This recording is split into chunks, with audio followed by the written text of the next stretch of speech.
হাই friends, কি খবৰ? মই আয়ুষ ৰং চেনেলত সম্প্ৰচাৰিত হৈ থকা পতিতৰা ধাৰাবাহিকখনৰ আজিৰ খণ্ডটো চাবলৈ বহুত বেছি ভাল লাগিব।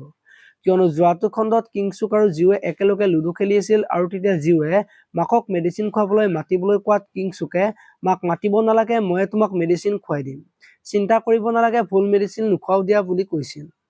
আৰু মাই টাইমবোৰ ভালদৰে ধুনীয়াকৈ লিখি থৈছে বুলি জিউক কৈ কিংচুকে মেডিচিন খুৱাই দিছে আৰু সেই কথাটো মাক আৰু অনুৰ আগত পমৰ মাকে কোৱা দেখিবলৈ পাইছিল। আজিৰ খণ্ডটোত কিংচুকৰ ওচৰলৈ অনু যাব আৰু তুমি কিয় জিউক মেডিচিন খুৱাই দিছা, তাইক মেডিচিন খুৱাবলৈ মা আছেতো বুলি কিংচুকক ক'ব।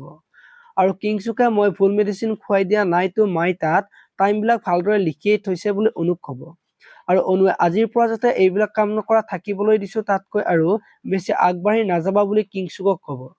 আৰু সেইখিনি সময়তে প্ৰজ্ঞা আহিব আৰু বা তুমি সদায় কিংচুকক বেয়া পাই আহিছা, তুমি ভবা ধৰণে ইমানো বেয়া নহয় বুলি অনুক ক'ব। আৰু তেতিয়া পমৰ মাকে অনুক বাহিৰত লৈ গৈ বুজাই থকা দেখিবলৈ পাব। ইফালে আকৌ বিন্দু আজি বেদৰ ওচৰত যাব আৰু দাদা তোৰ কি হৈছে কচোন বুলি বেদক ক'ব। আৰু অনুবাৰ লগত তোৰ সম্পৰ্ক নাই নেকি বুলি বেদক সুধিব আৰু তেতিয়া বেদই মই অনুভূতি কেতিয়াবাই পাহৰি গৈছো বুলি ক'ব। আৰু তেতিয়া বিন্দুই দেউতাই তোক বাধ্য কৰাইছে ন বুলি বেদক সুধিব। এতিয়া বৰ বেদে বিন্দুক কি ক'ব দেখিবলৈ পাব আজিৰ খণ্ডটোত।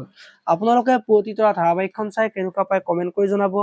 আৰু যদি আপোনালোকে এতিয়ালৈকে চেনেলটো ছাবস্ক্ৰাইব কৰা নাই, তেতিয়াহ'লে চেনেলটো ছাবস্ক্ৰাইব কৰি ভিডিঅ'টোত এটা লাইক কৰি দিব। ধন্যবাদ।